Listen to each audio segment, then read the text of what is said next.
somebody in here, given that I gave 15 minutes notice at least this time. So, I'm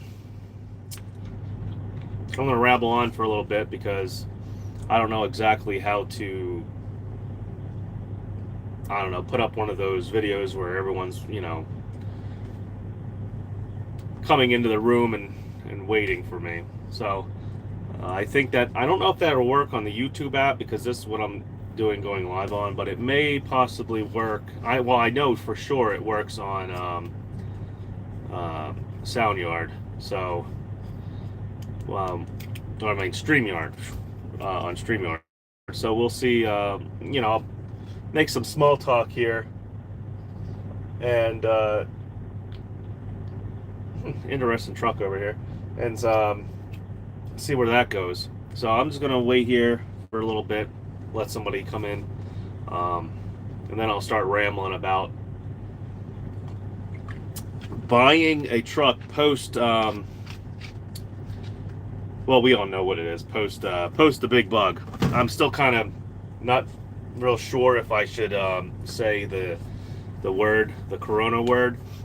I'd like to at least still have my videos watched and everything. I don't know how YouTube's viewing that right now, or I would have put it right in the description and of this video. So I guess summed up a little bit what I'm doing right now. So I picked the truck up in Dallas. I made it over here to Clarksville, Arkansas, where I'm here at the carrier's satellite office, and pretty much just got the decals on, got the paperwork and everything. I'm just waiting for a trailer harness from Kenworth, and I'll start trying to talk from there. Like I said, I'm trying to wait for a few people to at least show up, because I'm going to try to give out some useful information here, especially if you're purchasing a brand new or maybe even a certified used truck from a dealership. I've been to plenty of dealerships. Previously, I had a 2014/15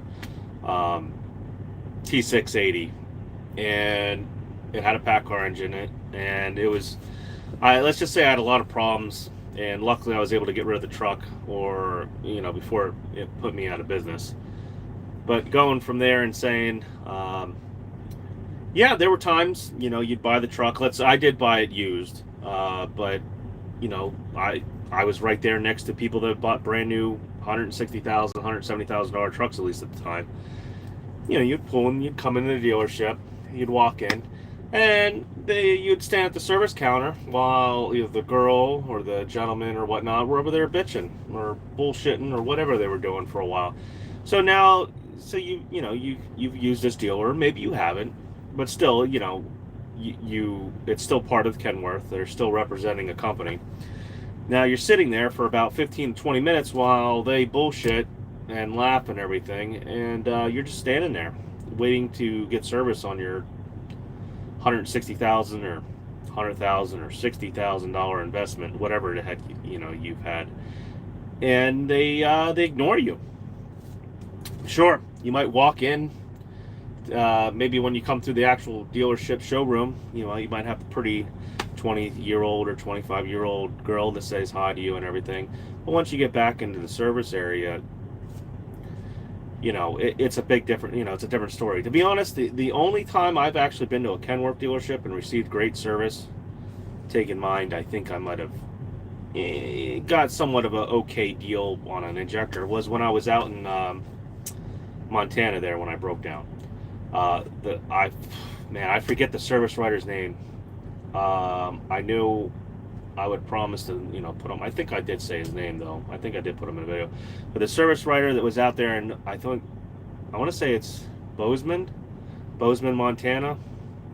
That service writer was phenomenal. He kept me in the loop. He, called me and everything, told me, how long the truck was going to take. But that was the best service I ever got out of any truck dealership. Like I said, you would think they should be held to a higher standard, but they don't even, they can barely, sometimes their customer service is less than than going to Walmart for an oil change. You know, you get more customer service, which is astounding. You know, is astounding for you know, spending $200,000 or $50,000 or whatever you spend at a truck dealership, whether that be Kenworth, Volvo, Mack, any of them. Uh, you know, the lack of customer service is, you know, I don't know if they're just overly busy or they're used to dealing with probably some. I'm sure they're used to dealing with some pretty trashy truck drivers. But nevertheless, you know, especially if you're buying a brand new truck, you know, I would think the service should be a lot better than it is. So anyhow, since I have a couple people here, let's see who's in here. I know I just saw him pop up. Hey, what's up, Reed? What's up, Jackknife? Congratulations on a new truck. Hey, thank you. We'll see how that goes. I mean, it's great. I'm happy I got it, but you know, we're still in this economy, and we're still going to see where it goes. And you know, I'm pretty sure I set myself up right for what I'm doing.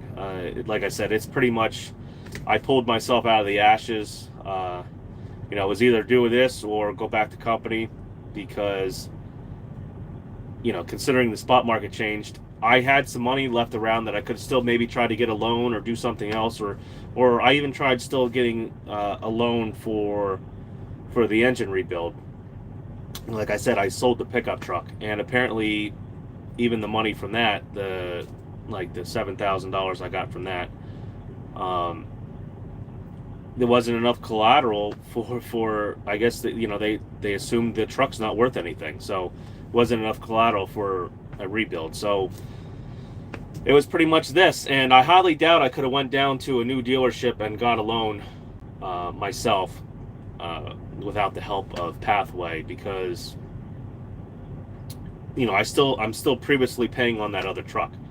And what really stinks about it is the previous lender, which I'm not going to talk bad about them. They're a great lender. Before, they were sending me letters saying, "Hey, you've been with us for 6 months. You're eligible to, you know, put in for financing for another truck and whatnot, or a trailer, and so on and so forth." Well, I guess they noticed that the spot market changed, or they had defaults too, and you know, it's not like that anymore. They I guess all those letters and emails they sent me and stuff means nothing now. So, well, we got 3 guys in here. I mean, if you guys know anybody, just, you know, that might, you know, benefit from this, just maybe send them a link or whatnot. But I'm gonna get started. You know, 3 guys is better than nothing. I'm not diminishing you guys anyway. I'm just, you know, I figured there'd be a few more in here, given that it's the middle of the day. There's a lot of times I come on here, it's usually earlier in the morning. But yeah, but right now, what I'm doing is I'm sitting here in Arkansas. I had to order a 7-pin. Is it 7-pin? I think these are 7 pins. 7-pin cord for the trailer. Supposedly, well, here I'll set up the context. So when I got to this dealership prior to the day that I actually bought the truck, thank God, because the day that I actually picked the truck up, the FAA grounded everyone. So I just lucked out that I came a day before, and it was cheaper by a bit. So I just lucked out, or I would have been grounded. My plane would have took off, and I'd have been grounded in some random airport. So thank God that that happened. But to get to the actual story, you know, I showed up the day before. The gentleman luckily was found that was supposed to show me the truck. He at least took me to the dealership. I mean, not to the dealership, to a motel room, because apparently 2290s, the IRS is still, well, not, they finally just got back up, but they were down since, you know, the New Year's, which is the longest they've ever been down before. So what pretty much happened there, you know, the 2290 and everything I had to wait on. The insurance, if you watched my previous videos, True North kind of left me hanging. I wish they would have at least sent me an email earlier in the day before. Luckily, like I said, I didn't have to pick up I wasn't able to pick up the truck that day, or I'd have been waiting around for insurance. That would most likely is due to the ticket that I received in August. Yeah, in August in Wisconsin. So I think that's what kept me off of that. They didn't explain really what it was. They just said that they couldn't offer me a 10-day policy, which I thought was pretty hilarious because, I would imagine, there's only 10 days you're insuring someone, so your liability is pretty low. But anywho, I digressed off the path. I'm just trying to build the story up. So, like I said, they dropped me off at the motel. They were supposed to pick me up in the morning when the truck came back from detail because it was getting detailed and everything. Somewhere else, I guess, off-site. So, no one called. No one emailed me. I called the front desk early in the morning. She was supposed to get back to me. I called again. She said, "Oh, I forgot. I'll get right back to you." So now it's about like 11 o'clock. I have to check out of this motel. I called her again, and she said the gentleman that's supposed to show me the truck and pick me up is MIA, and I guess no one else at the dealership could pick me up. You'd think you could just send a parts guy over or whatnot. What it seemed like is everybody there had their own problems, and nobody communicated with each other, and they didn't work as a team. They worked as not my problem. so at my little bit of time there, I can't really complain. I don't want to throw them totally under the bus, but that's just how I felt at the dealership. So I ended up finding the truck because it was the nicest shiny truck out there, the only silver one, our legendary silver one. And I did my thing. I took my intro videos and my reveal video and stuff, and now it's about 3:30, 4 o'clock. Finally, the guy gets back from wherever he was at, and I go in there and I see him there, and I said, "Hey, can we get this going?" So he gets the paperwork real quick from Lanice over at Pathway, and my insurance went through and everything. That I ended up getting insurance through. I'm not going to say it here because I can't remember the guy's name offhand, but it is through a Progressive policy. But I want to shout out the insurance broker. He was great. He kept me in the loop. He called me back. He emailed me. He did all the legwork.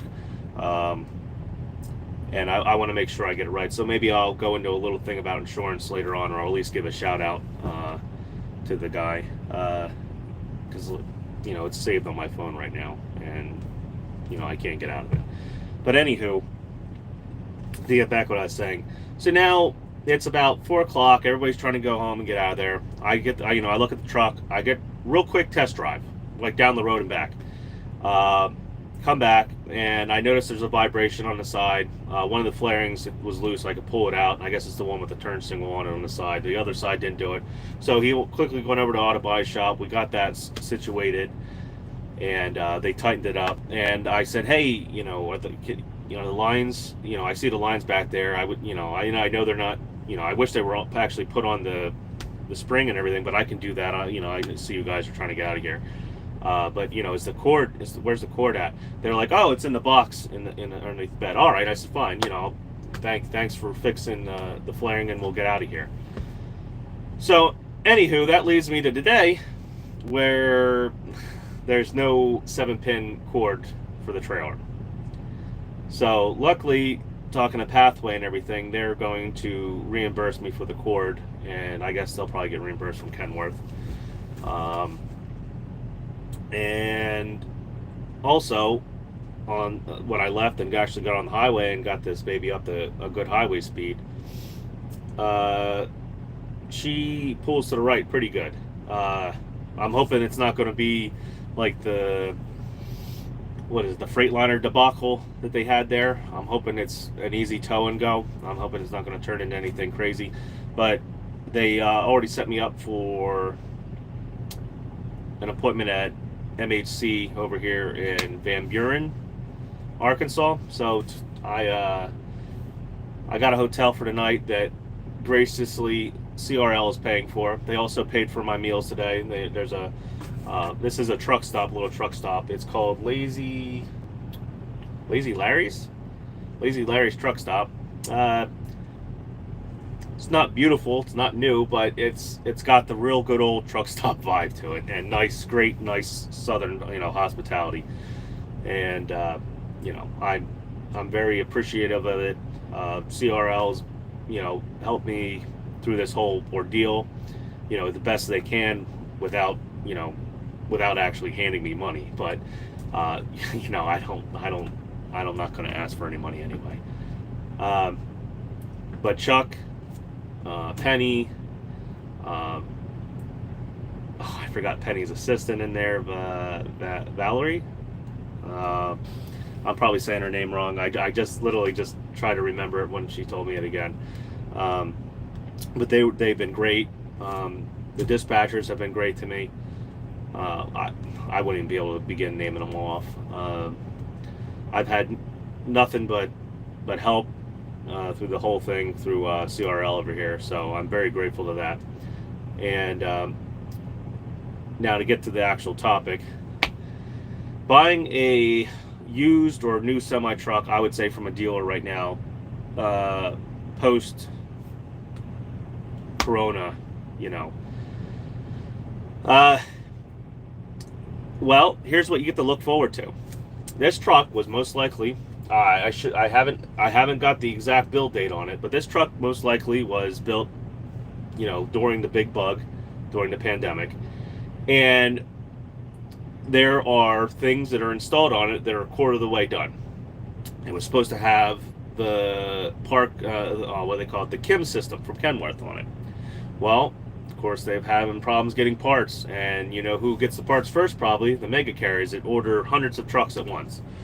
So what happened with that is I don't have a KIM system. I have all the stuff, the control module,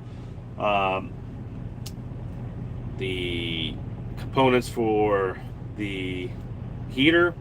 I have an empty metal box that everything's supposed to sit in underneath the bed. I have the switch for the auto start and everything, but there's no module for the auto start. There's no components, no nothing. I don't have the batteries. The box is under there. They have a regular fuel tank in it. Apparently the fuel tank's supposed to be pushed back. The bracket there is for the tank, because the bracket's just sitting there with nothing in it to be able to move the tank back. But yeah, that's pretty much what's happening, I would say. So look forward to, when you place your orders, some of the stuff that you wanted or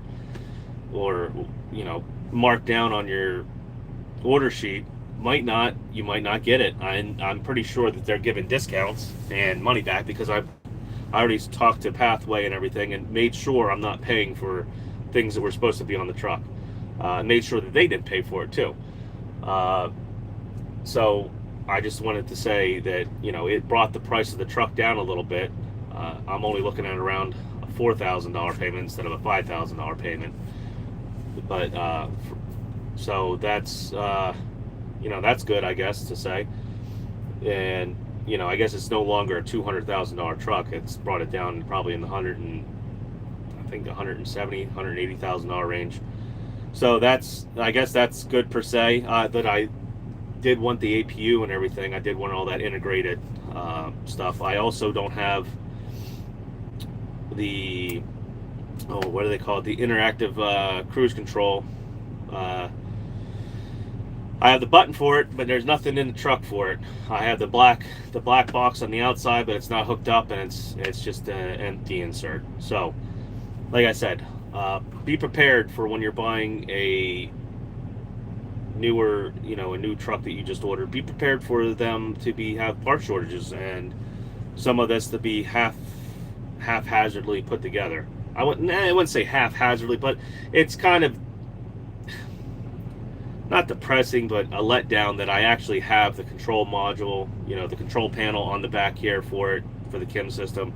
I have most of the components, or at least a quarter of the components for the truck, but I just don't have the complete system. So it's like, why even install it? And I know why it's installed, because it's the assembly line. They probably put it outside, was hoping they would get to it and be able to install the rest of the system, and it never happened. So that's what you get to look forward to post Corona. Uh, during the post pandemic, especially if you ordered a new truck and you're not a large fleet, or you bought multiple vehicles from Kenworth already, because I'm assuming that's who they're going to put in front of you. If you're a one owner operator, I'm assuming that mega fleets and other fleets that have bought multiple trucks from Kenworth or Peterbilt, Mack, anyone else, I'm sure they're the ones that probably get priority and get the parts first. So that being said, do a really good inspection. If you pick up a new truck, do a very good inspection. Sit there for maybe 4 or 5 hours, drive the truck, check everything, make sure everything that you ordered on that order sheet is in the truck. Make sure you're not paying for something that is not there. Down to whether or not it has, I don't know, LED lighting inside, little things. Make sure you are not paying for, down to the smallest minute part, for something that's not in your truck due to part shortages, because I'm sure, even though they might try to tell you and give you information, between it being manufactured and making it to the dealership, they might neglect or forget to update your order sheet. So double check everything, drive the truck, spend 2 or 3 hours with it. I did spend 2 or 3 hours with it, but a lot of it was filming and stuff, and going through it real quick. I should have checked there's a big box in here. I should have checked to make sure the cord was in there before I left, but I didn't. I just, I wanted to get down here before it was late, and, I was kind of tired. I was up at like 4 o'clock in the morning, 5 o'clock in the morning. So, I wanted to get down here. So, haste makes waste. But, it's just a cord. I haven't had anything else. Like I said, I wish the alignment was good, but I wouldn't have probably stayed there for the alignment anyway, because they would have had to schedule it. I probably would have sat there for who knows how long. And I want to get up and get moving. I spent enough time sitting around doing nothing. Now, as for used or certified trucks post Corona, well, if you noticed, prices have come down. That's probably a good thing. But also, you're going to have to look at some of these trucks post-COVID, because some of these trucks have already been out on the road now for 2 years. You have to check to make sure the maintenance was actually done on them. A lot of these trucks are getting turned in. They've been, maybe the last couple months, they've been ran hard and haven't had any maintenance done to them because the owners didn't have any money. You might be buying yourself a ticking time bomb. If you're buying from fleets, some of the fleets have been running the trucks longer. There's more mileage on them because they weren't able to get new trucks and everything in. See if you can get the maintenance records on everything, especially if you're buying from like an Arrow or a dealership or whatnot, like an actual Kenworth or Peterbilt or something. See if you can get the maintenance records from that fleet, or even try to call the fleet. Maybe they can give you the VIN, and I don't know. I know it's kind of weird with stuff like that now with what do you want to call it, personal information and stuff. But see if you can get that information. If you can find out if that truck had a new DPF, new NOx sensors put in and everything, that would be the best thing you could do to ensure your success as an owner-operator right now. I'm not saying that's 100% sure that that maybe the dealership didn't hook the harness up right, or maybe they didn't zip tie it right and it's going to rub through and you're still going to have DPF problems and whatnot, and D rates. But at least it's better to get it from someone that's actually take care of the truck or had it longer, because most of these big mega fleets, they turn the trucks in before it's time to get a new the DPF system, before it's time for the redo the SCR system. They do the bare minimum, whatever the minimum oil change intervals are to keep the warranty, and that's it. Make sure you can get the information that's on that truck. Don't just blindly go in there and buy an old fleet truck that's had the crap beat out of it and been ran until the warranty's up and then trade it back in. Don't do that. Try to get the information document. I know a lot of guys just want to go out there and buy the truck. Maybe it's a time constraint, a money constraint, but you know what? Maybe when you go look at a truck, go get a Motel 6, a decent Motel 6 for rent it for a day, prepare to rent it for maybe 2 or 3 days before you get that truck to get all the information on it. Because in the long run, you'll end up like me. I went out, the truck that I originally did the research on, it got bought out from under me. I already had the plane ticket, so I went out there and bought the sister truck, the sister to that 9400, because I wanted the one with the Caterpillar with 200,000 miles on the Platinum rebuild. It was certified. And, I got bitted out of it, per se. And this was during the whole pandemic thing, and, but I still needed a truck. It was still, to me, it was still a good buy with 600,000 miles, or 600 and some thousand miles on it. But I did not look and see where that truck came from. After I got the dash part and seen some stuff, the truck looks like it was being used for container work, which we all know what happens to trucks then. They just run them. As long as they can keep them moving, that's, what happens. And that's exactly what happened to this truck. It had a hard life there near the end. And I just got it before things really started going wrong. And, that's just what you got to be prepared for. And I sunk probably $30,000, $40,000, $50,000 into that truck. Now looking at it, would have been better if I knew there was something that existed like this. Or to be honest, if there were trucks at a dealership, since, they were having truck shortages, it might have been smarter for me to either get a newer truck with a warranty, or such as this, a brand new truck. If I knew Pathway existed before, I probably would have kept the $30,000 or $40,000 I had set aside with that other truck in the beginning, and I would have just bought a new truck. Plain and simple. I would have looked at the payments and been like, well, the market's up. I can make the payments, and at least I won't have to worry about breakdowns. And I would have pocketed all the money that I was putting into the truck since then. I would have a lot larger, savings account right now. And when the spot market took a shit, of course, I would have had to pay out of the savings to probably make payments for this truck there for a few times. But I would have still found CRL probably. I still would have got on with them, and I'd have had a new truck, and I'd be fine. I'd be, doing my $5,000 to $6,000 settlements every week. But hey, things change. I'm just trying to explain, to whoever's watching this is what can happen. I see there's comments coming on. I'm not trying to ignore you guys. I just was in the zone, I guess you want to say. Let's see. Scott, bobtailing from Dodge City to Chicago for an empty. Yeah, I hope you're getting paid for that bobtail. Let's see. Del Noah. Hey, just got in. I told Chuck you are my referral. Yeah, they're not doing. It's a shame they're not really doing referrals right now. I wish they were. Pretty much they were doing referrals, but they are so flooded that they're like, hey, why pay people to refer when their phones are off the hook? Chuck's phone is off the hook. If you ever try to call him, he's his voicemail is full constantly. There are tons of people looking for dedicated, because the way they worded their, I guess when they posted the Craigslist, I don't think they really posted anywhere else. They kind of try to keep it low key, but when they post it, pretty much it spells it out there that they're a dedicated carrier, and it pretty much spells it out what they're offering right there on the beginning. And they do add a little bit of maybe a little line to get you in, saying that you'll be home every night, which technically, if I wanted to, where I live, I could be home every night. Am I going to make all the money that I want to make if I'm home every night? Probably not. I probably maybe could. I don't know. I haven't really tried it. But, not everybody's still going to be home every night. It just so happens I'm literally a 20-minute, 30-minute ride right down from Tyson's main facility in Pottsville.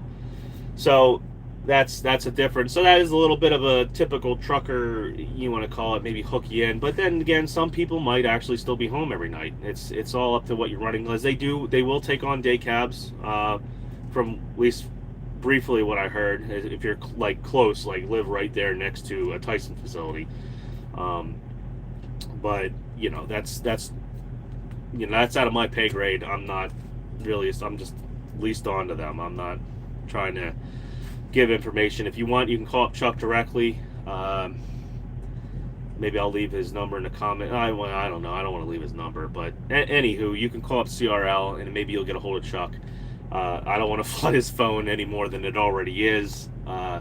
But definitely, if you get a hold of him, go ahead and tell him that you saw me, and he watches my videos. He definitely knows who I am. Let's see. A lot of megas change oil at 75,000 miles now. Garbage. Yeah, they just do whatever. I'm not even 100% sure, but to be honest, we all know that the manufacturers cater to megas. That's their livelihood. That's where they get all their money are. And even if it's financed or cash, that's where all their money, the most of their money comes in at. It's a numbers game. Maybe the biggest thing is if you have a really good relationship with your local dealer. That's probably the best way to do it. If you can get any kind of relationship with a dealer, where you live locally, or maybe not, that's the best thing you could do is build a relationship and trust them and get to know the actual people there by name. Other than that, like I said, you'll be standing there at service while they're bullshitting, and you're like, hey, I said, I've already done this before. I've been here 20 minutes. I said, you can't get any service after you buy a $200,000 truck, around here. Oh, we thought you might have been helped already. Oh, yeah, I'm just standing here with my arms fucking staring at the ceiling, just staring at you guys down, I shouldn't have to ring a bell or do a dance. I know, like, obviously, if I thought they didn't see me, I would have said something, or if there was nobody out there, yeah, of course. But it was just nobody wanted to take the time out of their day or their conversation and whatnot, and not my problem, that kind of mentality. Let's see here. Let's see. Make sure I'm not going on. Scott, I'm getting paid. I'm a company driver. Oh, Fry Miller. Oh, there you go. Yeah, Fry Miller. I think Fry Miller runs T680s. I remember seeing somebody post a video on it. Because not a lot of people did next gen videos. There is one guy that did a next gen video. He was trying to, like, I don't know, he's talking a bunch of crap about the truck. I don't know when he got it, if he got it during the whole Corona thing or whatnot, but I can see that probably is going to cause a problem with a lot of newer trucks right now, at least parts and reliability wise. Also, I remember he did something on the dash about saving your favorites. If you can go on the dash here, I'll probably try to do a video on it too, but I'm just going to go through it real quick just for shits and giggles. So on the dash here, you can save different layouts on your dash. Well, you can go to the favorites, the little star, and you click on it, and you can set up your dash right there. Well, it'll set up your dash as favorites for right then. After you turn the truck off, it won't save it. You actually have to go into settings. There's a settings for dash layout, and it says settings save for layout favorites. You go and click on that, and then you set up your dash layout, which for some reason I think takes away one spot, because when I did it initially, I think I was able to keep an extra gauge on there, but I'm not 100% sure. But anywho, like I said, I was able to save the favorites, and now it comes up as soon as I click on favorites. Or you can save to a button. There's a little arrow button on the thing. You just click it and hold it, and it brings up your saved favorites on your dash. Let's see. Hot dog, or H dog. Congratulations on a truck. Now go make that money, because Uncle Sam will be getting his. That's for sure. I guess context on that. Yes, I made a few bad decisions when I first got into owner operator. The whole owner operator thing, and well, my cord just showed up, so I'm gonna, I guess, get off here, maybe here in, I don't know, 20 minutes or something. But anyway, when I first got into this, I listened to a few people that gave bad advice. Even one of this was an accountant, and I am currently in the hole with the IRS. It is what it is. As long as you're truthful with them, you do your taxes, and you try to pay them back, nobody really bothers you. It's not really technically the end of the world. It's a little shitty feeling, but it is what it is. Also, let's see, between there and then, I also ended up getting one of those loans that helped me pay most of my taxes off, because there for a while during COVID, I couldn't make any money, whether that be company or but even I went to company, there was nobody hiring. It was totally they had 6 months there where the trucking industry was like on its last leg. I ended up taking the loan out to keep up with my taxes and to facilitate buying a truck and everything. This isn't my first rodeo. I mean, I've had a lot of problems, I guess you could say. Things that I've bought, trucks that have blown up, just bad luck in general.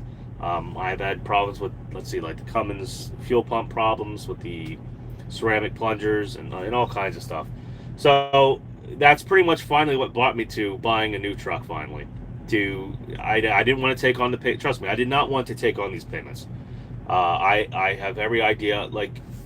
If you ever watched Andrew Jackson, his videos, I think the exact same way. Buy everything cash.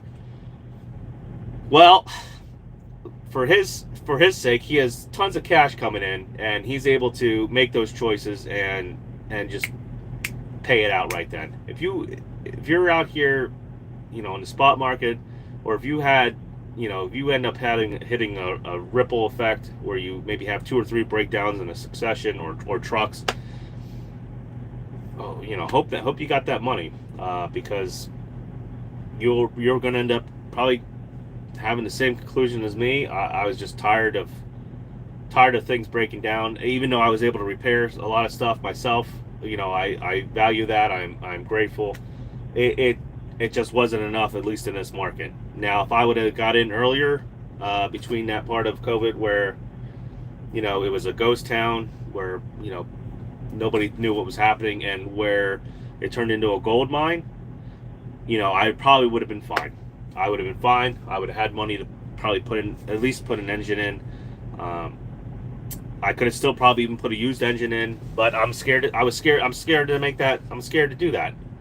Knowing my luck that I've had with truck breakdowns and everything, I was scared to put a used engine in. Not only that, I would still have to pay somebody to do it and everything. And what I'm gonna waste 7 to 10 grand, maybe 12 grand, put a used engine in and cross my fingers again. I just couldn't do it. I was just so tired of it. So now I have a truck with a full warranty. I hate the fact that it has DPF on it and all that stuff, but so far, compared to other trucks I've had in emissions, the truck seems like it runs totally different.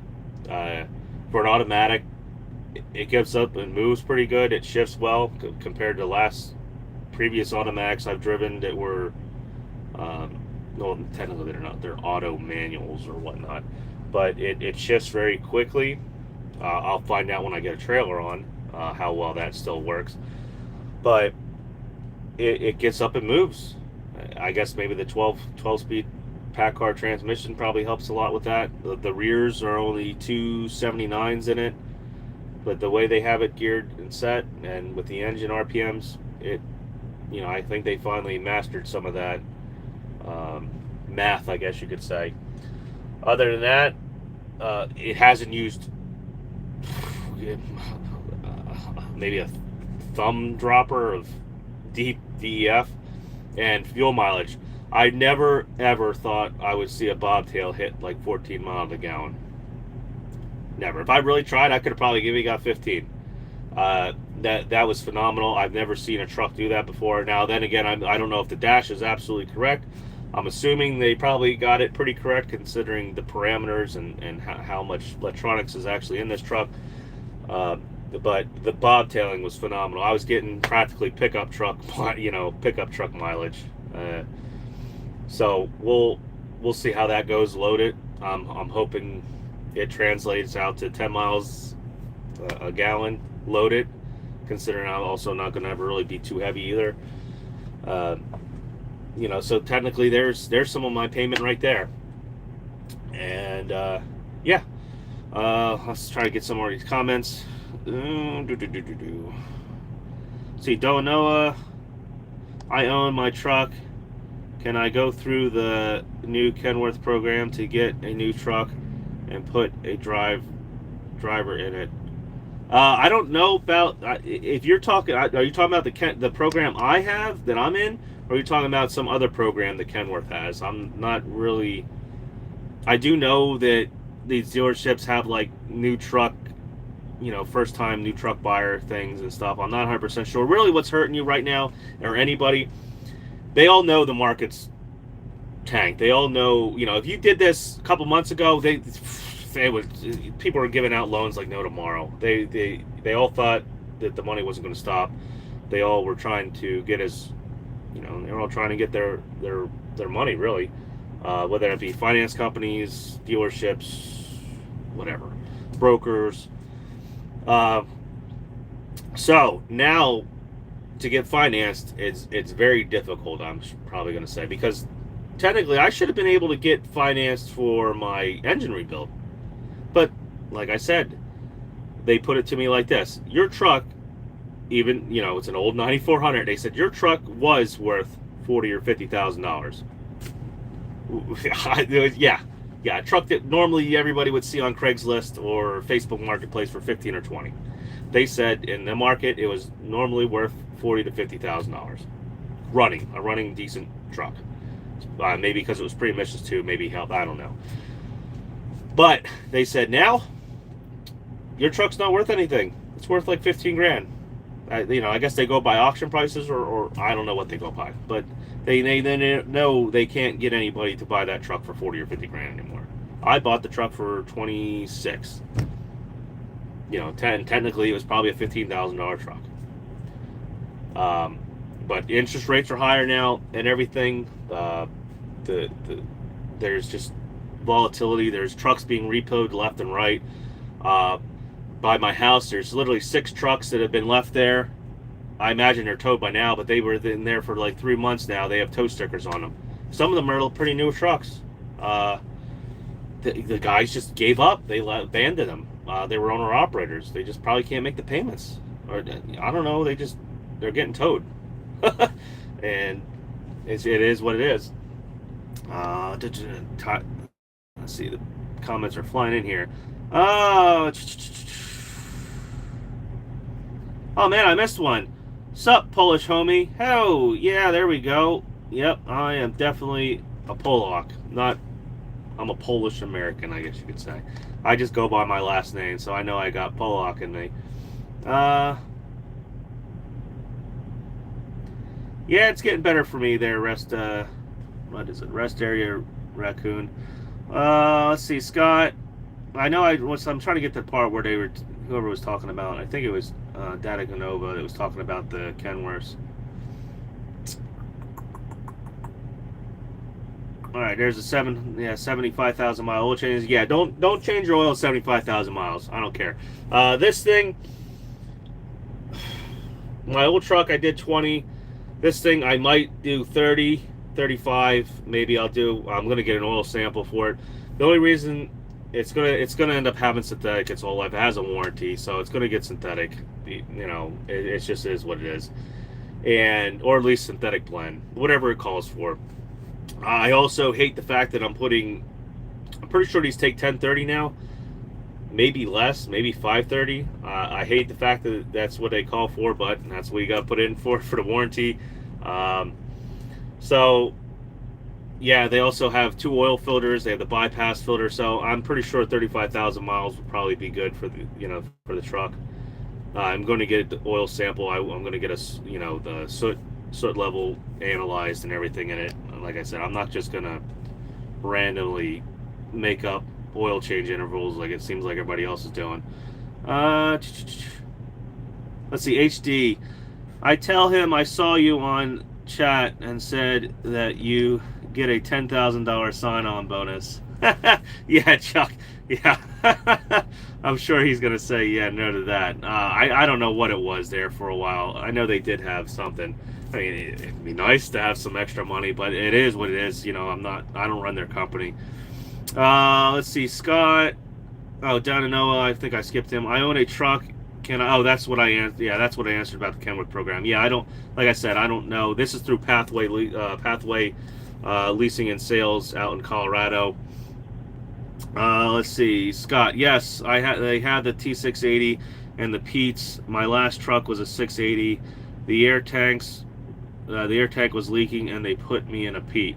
Yeah, I have to check that too. And thanks for reminding me. I do have an air leak. I know when I'm going down a bumpy road. Now, I don't know. Anybody's been in a newer truck, try to explain this to me. If I go down a really bumpy road, I can hear air pissing out. I don't know if it's out of the cab. What do they call that?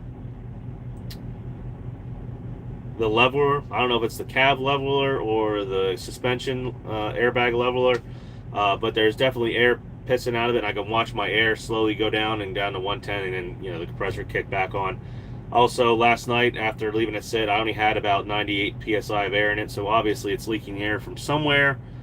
Either that, or maybe I shut the truck off after using the brakes. I'm not 100% sure, but there's obviously some air leaking out of somewhere on this thing, and for having a new truck, I don't want to put up with that. Let's see, H dot. Dude, you will do great. I'm on my own authority, and until you don't try it, how will you ever find out? Yep, everyone is something different to say. No one is perfect. No perfect people allowed. Keep on trucking. I did have my authority real quick before the whole Corona thing, and when that happened, I just got out of it. The truck I had was a piece of crap, and I probably would have got tons of tickets in it anyway. But I was willing to try. I went the cheap route in the real beginning there. But once I saw how bad it was getting, I put the authority on hold and went and leased on, and that's pretty much where I am now. Don't know. Yes, the program you went through. Okay, the program I went through. It's not CRL does not. They just know these people. They aren't associated with them in any which way. It doesn't go through CRL. It's totally separate. But I believe so, as long as you can prove payments, payments, make the down payment on the truck, and agree to everything and getting the proper insurance on it. I don't see why they wouldn't wouldn't go through with that. They might also, I imagine, if you're putting a truck driver in it, they're going to want his information and everything too. I'm not 100% sure. You'd have to talk to Matt over in Pathway. Just call him up and say, hey, I saw this program. Kevin or Jackknife TV, has a YouTube channel, and he explained a little bit of it to me. I want to get more information about it, and just explain what you're trying to do, and he'll give you pretty much their requirements. And I'd assume if you meet their requirements, you'll be, it might take a while to get a truck, because like I said, Kenworth is still really back ordered on things. But it's up to Matt, and I guess whatever their requirements are. So I'm not trying to. I'm just trying to make sure that I'm not, I don't have the proper information or the proper requirements. Like I'm not really part of them.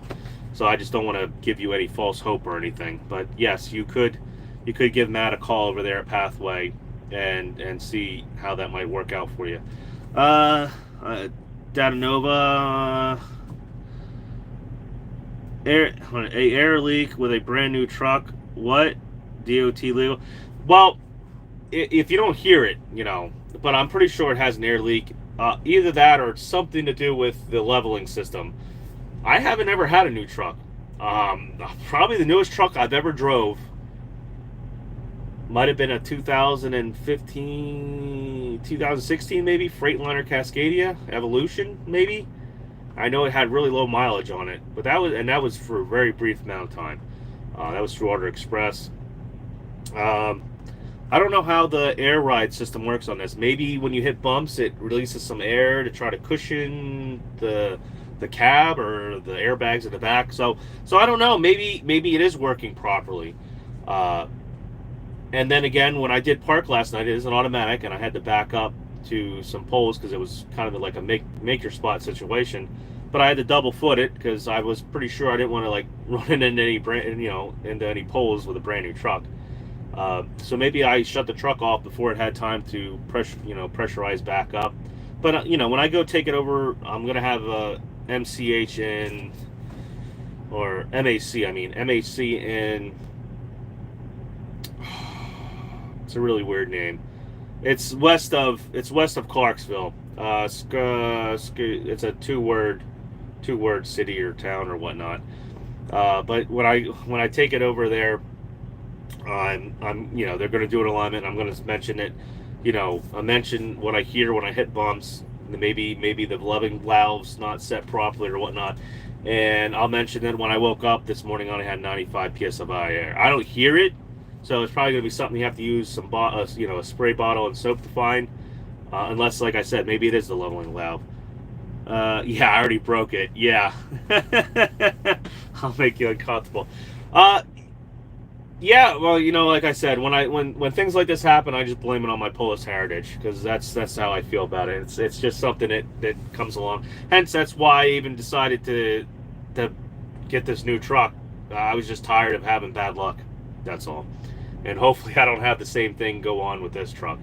Like I said, what bothers me a little bit is I think this truck might have been built during the Corona pandemic, and hopefully I'm saying that right. Like I said, I don't want YouTube, knocking this video down or anything for it.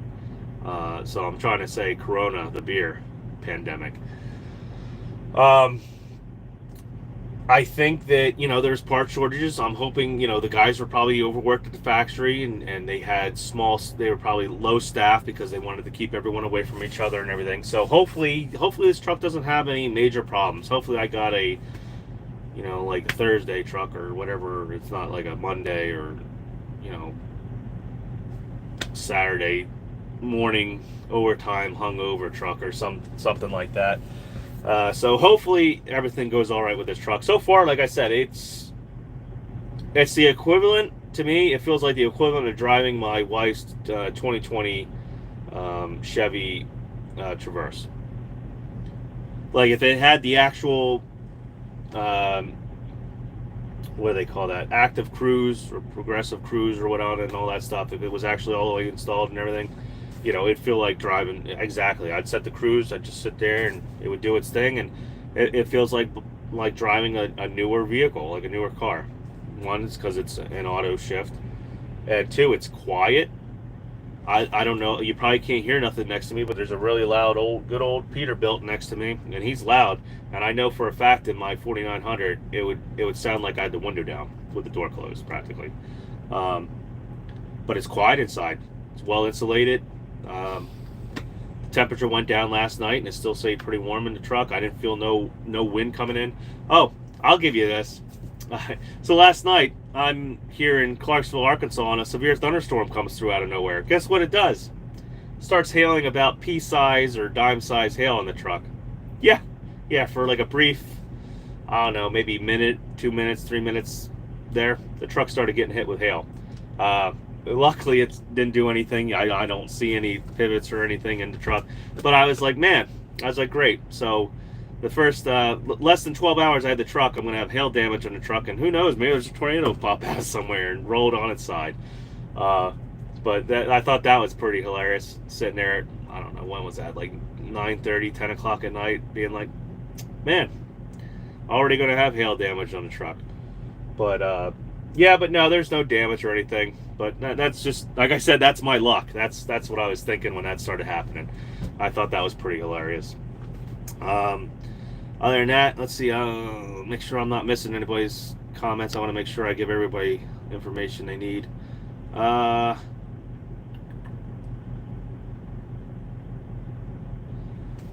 You got a new phone and it's already broken. Oh, I got a new phone. I missed it. There was even an I there. I just thought it was a you. I got a new phone and it's already broken. Yeah, that's not hard to do. Is it an iPhone? I actually had one for a little bit, and you know what? I never had an iPhone ever since days you couldn't take the battery out of them way back in the day, and I always hated them for that. And my wife talked me into getting an iPhone. She has one, and the quality, the way it feels is great. Like, I love it. The problem is though, some of the apps just aren't made the same way they are for Android, and with trucking apps, and when I was like using DAT and stuff, I wanted all that I wanted the whole abilities of the app, and that's really the only reason I got rid of that phone. It was hefty, it sounded great, the screen was great, the video recording was great, but it just wasn't. It didn't live up to the expectations I needed it to, which maybe I could have kept it now, considering I don't do none of that crap. But I don't know. I just went off on a rambling there about his phone, but anywho, yeah, the first day I had it. What did he say? Hell. Let's see. The first day I had my Porsche. Oh, it hailed. Oh man, yeah. So far, I've had small hail, like maybe a few cars get hit with pea-size hail. Surprisingly, the one time I was driving, and I think my car, what was it? The pickup truck. After I bought the pickup truck, I think I had the pickup truck about 2 weeks, and it hailed, and it was pea-size, and I was driving in it. And I was like, man, this thing's gonna be so messed up. I was like, I know it's pea-size, but I figured I was doing like 60 at a time when I hit the hail, and I said, shit, this is gonna be all pitted up. And it stopped, and I got out and looked, and I was amazed that there was no hail. There was no, you couldn't tell if the pickup truck got hit with anything, and it was pea-size. It was pretty decent size, and I was, like I said, I was moving. If it was sitting, I wouldn't really worry at all, but since I was doing like 65 when I first initially hit it and slowed way down, I slowed down to like 40 mile an hour, 45, and then pulled over eventually. But I figured it got the truck. But a few years ago down there in Lancaster and Reading area by me, just south of where, maybe 40 or 50 miles south of where I live, they got hit with really good hail, like probably golf ball or pretty close to golf ball size hail. Man, it screwed those dealerships over so bad. There were cars for years I was seeing cars where people had hail damage on them. And just recently I've noticed, I guess most of those cars either went MIA or they got them fixed or whatnot. Do I have an APU? Well, the truck was supposed to have an APU. I have... Here, you know what? I'll pick this up. I have all the components. Can I switch the camera around? I have, this works. This is for the Kim system and all that. That all works. Well, I guess because it's YouTube Live. See, I can select all this stuff and do all that. But the problem is, you go under here. I'll make sure I move this first. That's the one thing. It's a little pain in the butt. You gotta move.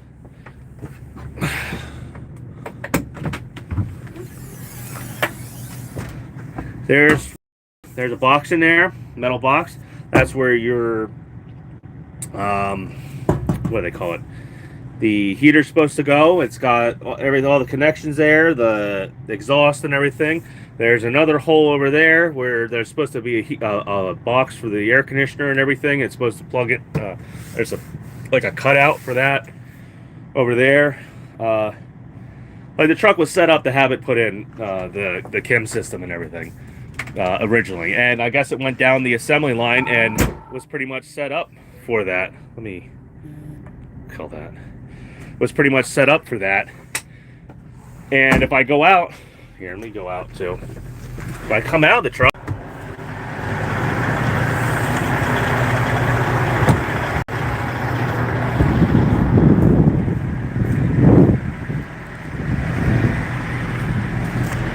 there's a big gap right here where the battery boxes and everything's supposed to be underneath there. And it's closed up a little bit because they had to put a smaller tank in, because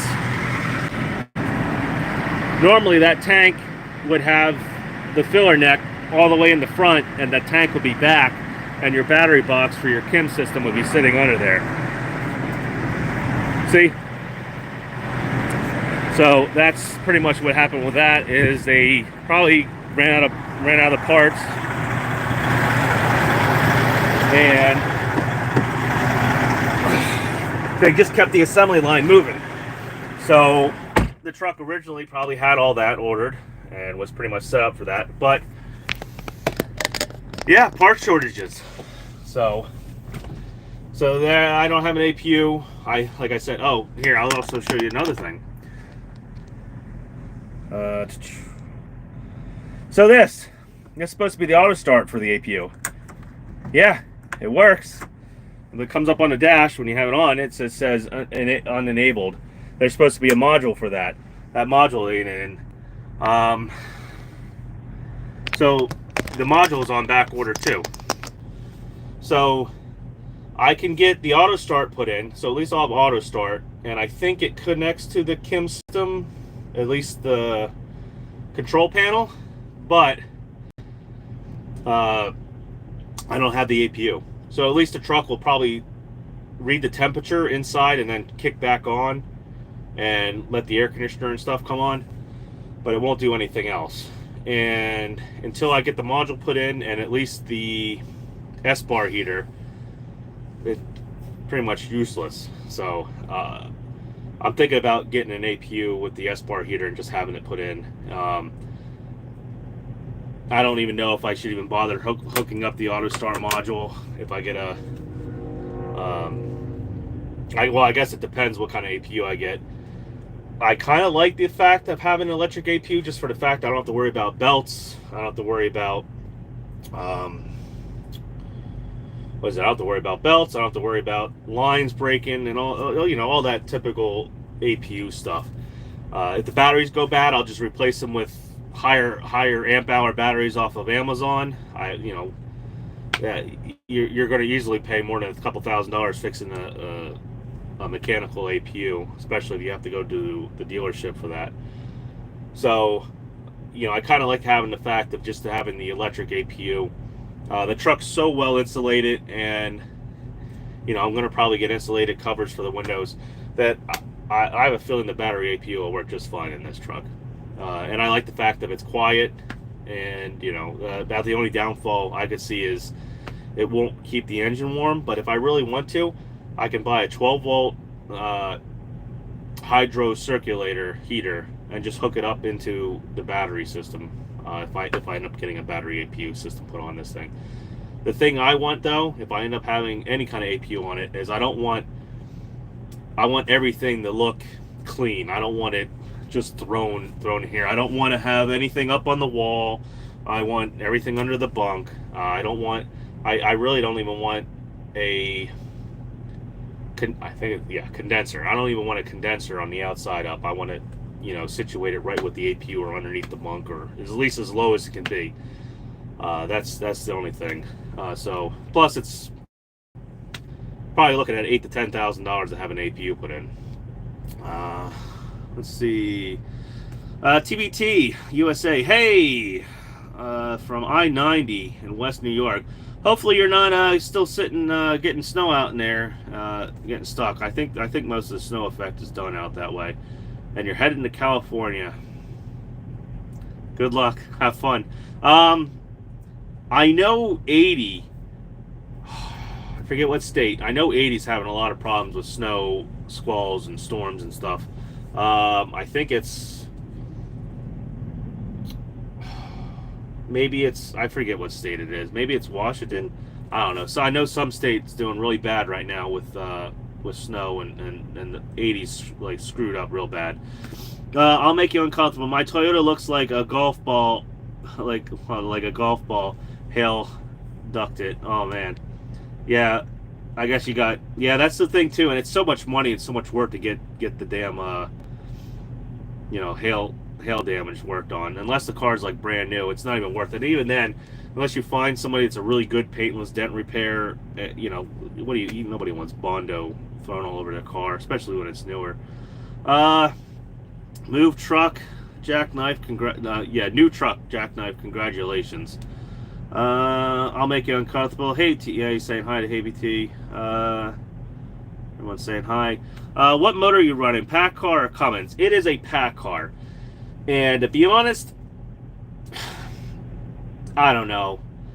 The pack car engines I've had originally, I've had no mechanical problems. No mechanical problems per se. I think the one pack car engine I had, the fan hub went bad on it. Other than that, though, mechanically, I've never had anything wrong with a pack car engine. Cummins, on the other hand, mechanically, newer low mileage engines. Well, the one blew up. Actually, two blew up because of the. And that actually, the second one had the supposed updated fuel pump plungers on it. But I like how Cummins runs. I like their support. I've had bad luck with them. It doesn't mean I still wouldn't buy one. My older one, I'm not going to blame that on Cummins. That was shit happens. But the ones with lower mileage and stuff, yeah, I'd say that was a little bit of an engineering problem going on there. PACCAR, the problems I've had with PACCAR were pretty much dealer only software and lack of outside network to get repairs done. Lack of aftermarket parts. But then again, I've also taken a look at Highway and Heavy Parts, and I've noticed that at least Highway and Heavy Parts now offers turbos for them and stuff. But I don't plan on keeping this truck long enough to hopefully need turbos. Maybe, depending on, but I think what I'm going to do is do exactly what the mega carriers do. I'm going to run the truck for 4 or 5 years and trade it in, and just take the money that the equity, and put the equity down on the next truck. I think that's what I might start doing. Exactly what the mega carriers are doing. I would imagine, since I'm not running that many miles with this truck, I would say probably in 4 years it's still going to be worth at least, I'll do ballpark figure, 80 to 90,000, maybe $100,000. It all, like I said, it all depends on the market, and I'll take that equity and I'll put it down on. I'll probably maybe even go right through Pathway. I hope they might give me a little bit better interest rate. My interest rate, I calculate out to the life of the loan is probably about 18%, which is cheaper interest rate than I had on my last truck. My last truck was almost 22%. So, to get down near 10% interest rate and everything, you're probably mega carrier territory. There's not too many people, and or you got a personal loan through a credit union or whatnot. There's not too many things. I think my cord's here. I think he's looking for me now. So I'm gonna get off here and go grab my cord, and I guess I'll at least get the cord in here, and then maybe I'll start this back up. I don't know. What do you guys? Guys want to hear more of this? I don't know. This train wreck? Not really train wreck, but I guess information about what's going on. Just give a thumbs up or whatnot, or even say it over. Because like I said, I'm gonna get off. I'm gonna get my cord, and I'll probably CRL. Like I said, they got me a nice free hotel. I'm gonna stay at a hotel tonight. They didn't have to do that. I have my truck. I have a bed and everything. They got me a hotel to stay in, so I'm gonna stay in the hotel tonight. Maybe I'll come back on here, like I said, and tomorrow this is getting aligned, and yeah. So I'll see everybody later. Stay safe out there, especially you TBT. Going west through the snow and whatnot. Keep the tires down on the ground and everything. And I'll catch everyone later. Thank you for coming in, and like, subscribe, and I'll catch everybody later.